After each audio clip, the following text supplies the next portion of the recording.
VLAN 1 जो है उसको रिमूव नहीं किया जा सकता बिकॉज ये बाय डिफॉल्ट होती है।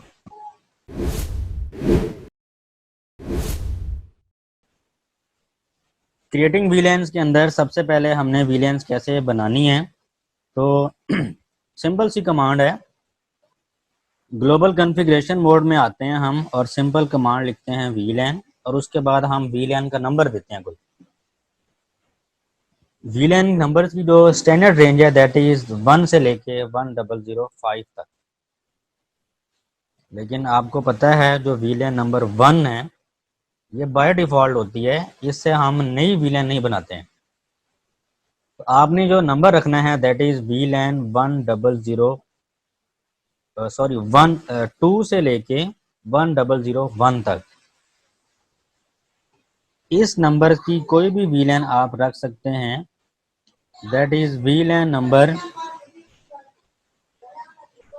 2 से लेकर VLAN नंबर 1001 तक, यानी कि 2 से लेकर 1001 तक। ये वैलिड रेंज है VLAN की जिसको आप क्रिएट कर सकते हैं। तो कमांड क्या है, सिंपल VLAN कमांड है और उसके बाद आपने जो वैल्यू यानी जो आईडी बनानी है दैट इज यहाँ पे इस एग्जांपल में 100 ली गई है। उसके बाद जैसे ही आप एंटर करेंगे ये देखें इसका जो इंटरफेस है वो चेंज हो जाएगा और ये आप ग्लोबल कॉन्फ़िगरेशन के बाद कॉन्फ़िग VLAN इस वाले इंटरफेस में आप आ गए हैं। तो अब आप यहाँ पर इसको नेम दे सकते हैं, यानी कि ये ऑप्शनल है, ये ज़रूरी नहीं है। अगर आप नहीं देना चाहते कोई इशू नहीं, बट मैं रिकमेंड करूँगा कि आप लोग ज़रूर दिया करें बिकॉज इससे ये पता चलता है कि VLAN 10 अगर आपने HR डिपार्टमेंट को दी है तो आप नेम में जाके HR लिख सकें। फैकल्टी को VLAN को दी है तो फैकल्टी, स्टूडेंट्स को दी है तो स्टूडेंट्स, HODs को VLAN सेपरेट दी है तो HODs की VLAN आपने लाजमी VLAN को नाम देना है, ठीक है। इसके बाद क्या करना है हमने, ये तो हमने सिंपल बात कर ली कि VLAN बनानी कैसे है। अब हमने VLAN क्रिएट कर ली, अभी हमने VLAN बनाई है, हमने ये नहीं बताया कि इस VLAN के अंदर कौन कौन सी पोर्ट्स आएंगी, यानी कि जो स्विच है उस स्विच की कौन कौन सी पोर्ट्स हैं वो इस VLAN का मेंबर बनेंगी। तो उसके लिए हमें क्या करना पड़ेगा, बिफोर दैट यहाँ पर एक कॉन्सेप्ट दिया गया है, a switch operating in VTP transparent mode. पहले तो मैं आपको बता दूं VTP क्या होता है। VLAN tunneling protocol, that is the protocol basically which is used to transmit different advertisement between switches। ऐसे स्विचेस जो VLAN के ऊपर कॉन्फ़िगर्ड हैं, VLAN के ऊपर काम कर रहे हैं, उन स्विचेस की आपस में कम्युनिकेशन के लिए VTP प्रोटोकॉल यूज किया जाता है, ठीक है। तो VTP basically VLAN tunneling protocol है और इसके बेसिकली 3 मोड्स होते हैं, यानी कि जो आपने ट्रांसमिशन ऑफ एडवर्टाइजमेंट भेजनी है एक दूसरे स्विच के ऊपर, उसके एक्चुअली 3 मोड्स हैं। एक को हम कहते हैं VTP क्लाइंट मोड, एक को हम कहते हैं VTP सर्वर मोड और एक को हम कहते हैं VTP ट्रांसपेरेंट मोड। अब भी ये मेरे ख्याल से यहाँ पर कहीं लिखा नहीं है, इसको बेशक नोट कर लें। VTP जो सर्वर मोड होता है, VTP server mode basically as a server work कर रहा होता है, यानी कि हम उस ऐसा स्विच जिसको हम as a VTP server mode declare कर देते हैं, उस स्विच के ऊपर हम VLAN बना सकते हैं, एडिट कर सकते हैं, डिलीट कर सकते हैं, उनकी मेंबरशिप को चेंज कर सकते हैं। ये सर्वर के राइट्स हैं, ये सर्वर कर सकता है।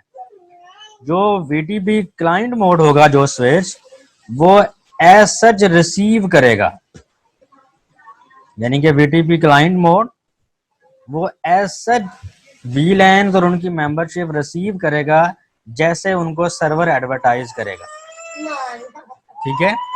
और VTP ट्रांसपेरेंट मोड ये होता है कि उसके ऊपर, यानी कि वो एक तरह से ट्रांसपेरेंट है, उसको कोई फर्क नहीं पड़ता वहां से जौन सी मर्जी ट्रैफिक आप पास करवा दें तो उसको कोई फर्क नहीं पड़ता। तो इसके ऊपर ना हम क्रिएट करते हैं, ना हम डिलीट, ना एडिट, कुछ भी नहीं कर सकते। तो ये जस्ट क्या करता है, ट्रांसपेरेंट मोड है ये, इसको हम यूज करते हैं वीलैन की ट्रैफिक को पास करवाने के लिए, ठीक है। तो ये basically again 3 layer model design किया जाता है जब हमने स्विच नेटवर्क बनाने होते हैं। तो पहली लेयर के ऊपर हम उसको, जो फर्स्ट लेयर के ऊपर स्विचेस रखे जाते हैं उसको हम वीटीपी सर्वर मोड पे कॉन्फ़िगर करते हैं। सेकंड लेयर के ऊपर हम ट्रांसपेरेंट मोड, और थर्ड लेयर के ऊपर हम उसको वीटीपी क्लाइंट मोड पे कॉन्फ़िगर करते हैं, ठीक है। तो this was the basically idea of VTP and VTP modes. तो वीटीपी मोड्स के लिए, सॉरी, वीटीपी ट्रांसपेरेंट मोड के अंदर हम ये वाली वीलैन यूज कर सकते हैं, दैट इज वीलैन 1006 से लेके 4094 तक, ठीक है। तो आगे चलते हैं। आगे ये बताया गया है कि आपने एक इंडिविजुअल वीलैन को रिमूव कैसे करना है। तो आप सिंपल वीलैन 100 की कमांड यूज की जाती है वीलैन क्रिएट करने के लिए। तो नो वीलैन 100 लिखेंगे तो वो वीलैन 100 खत्म हो जाएगी, उसके अंदर जितनी मेंबरशिप होंगी सारी खत्म हो जाएंगी, ठीक है। इसके बाद वीलैन 1 जो है उसको रिमूव नहीं किया जा सकता बिकॉज ये बाय डिफॉल्ट होती है, ठीक है। अगर हमने ग्रुप्स में वीलैन को खत्म करना हो, लाइक 150 से लेके 200 तक आपने वीलैन बनाई हुई थी और आप चाहते हैं ये सारी खत्म हो जाएं, तो आप नो वीलैन उसके बाद 150-200 एंटर करेंगे तो 150 से लेके 200 तक की सारी वीलैन खत्म हो जाएंगी।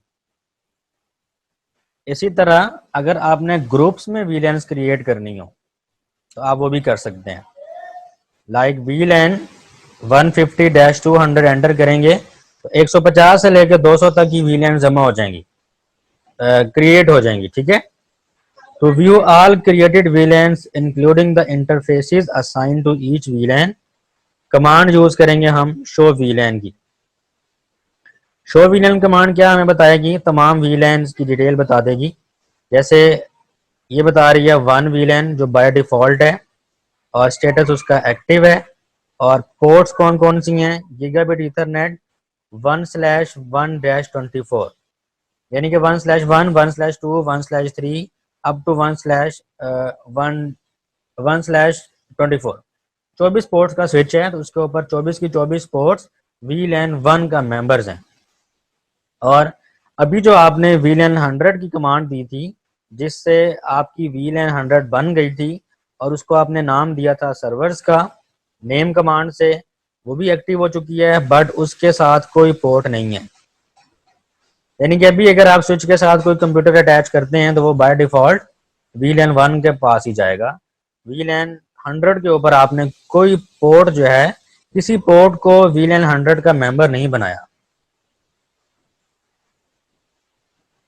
ठीक है। तो हम डिस्कस कर रहे हैं स्टैटिकली असाइनमेंट ऑफ वीलैन। तो अब हम देखते हैं कि हम एक इंटरफेस को मेंबरशिप कैसे देते हैं।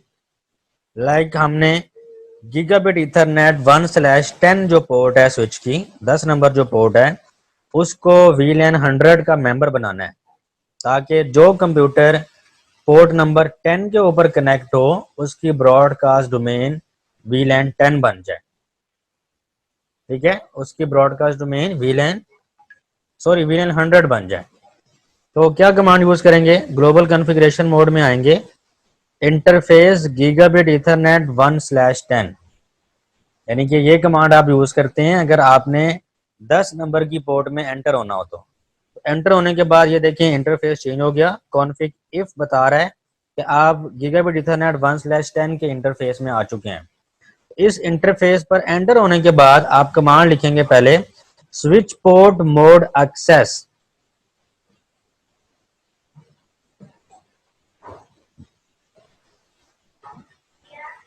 स्विच के अंदर दो तरह की पोर्ट्स होती हैं, एक को हम कहते हैं एक्सेस पोर्ट, एक को हम कहते हैं ट्रंक पोर्ट।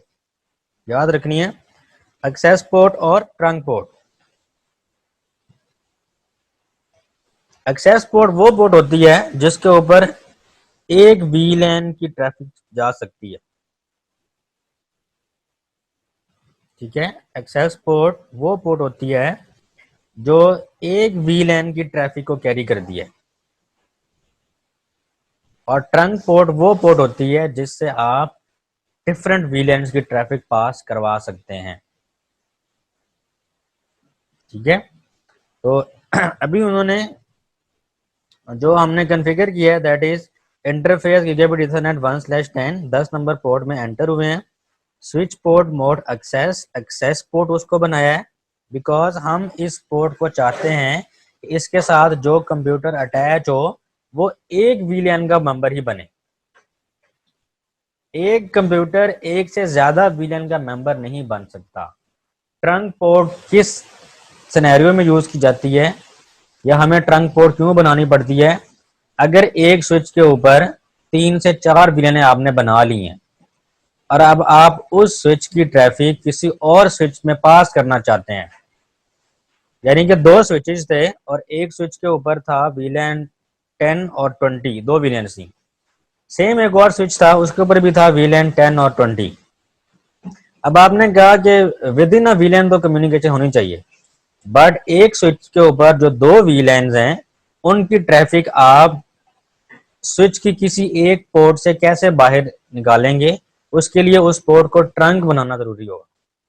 ट्रंक पोर्ट बनाए बगैर आपकी डिफरेंट वीलैंस की ट्रैफिक एक जगह से दूसरी जगह नहीं जा सकेगी। तो एक्सेस पोर्ट के ऊपर एक ही वीलैन की ट्रैफिक होती है, ट्रंक पोर्ट्स के ऊपर डिफरेंट वीलैंस की ट्रैफिक पास हो सकती है। तो ये देखें मैंने यहाँ पर बता दिया डिटेल में कि the first command enters interface configuration mode. The second command indicates that this is an access port as opposed to a trunk port. Trunk port को बाद में दोबारा से मैंने एक्सप्लेन किया। The third command assigns this access ports to VLAN 100. Note that VLAN member is specified and not the VLAN name. Important चीज note करने वाली ये है कि थर्ड कमांड में जब आपने इसको बताना है कि पोर्ट नंबर जो 10 है वे VLAN 100 का मेंबर बनेगी, तो आप VLAN 100 बताएंगे, VLAN सर्वर नहीं बताएंगे। आपको VLAN की आईडी बतानी होगी, VLAN का नेम नहीं बताना होगा।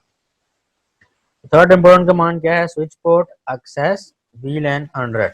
इससे वो जो नंबर है, वो जो पोर्ट है, वो VLAN 100 का मेंबर बन जाएगी। अब अगर स्विच के ऊपर जाएं और शो VLAN की कमांड रन करें, अब देखें VLAN 1 ये पहले बाय डिफॉल्ट बनी हुई है और VLAN 100 जो हमने खुद बनाई है, VLAN 100 सर्वर के नाम से हमने खुद बनाई है, तो उसका स्टेटस एक्टिव है और उसके ऊपर जो पोर्ट्स हैं वो है सिर्फ पोर्ट नंबर 10 गीगाबिट ईथरनेट 1/10। तो 1 से लेके 9 तक और 11 से लेके 24 तक ये VLAN 1 का मेंबर बन गई और पोर्ट नंबर जो 10 है वो VLAN 100 का मेंबर बन गई। ठीक हो गया। इस तरह बेसिकली हम असाइनमेंट करते हैं। This is called static assignment.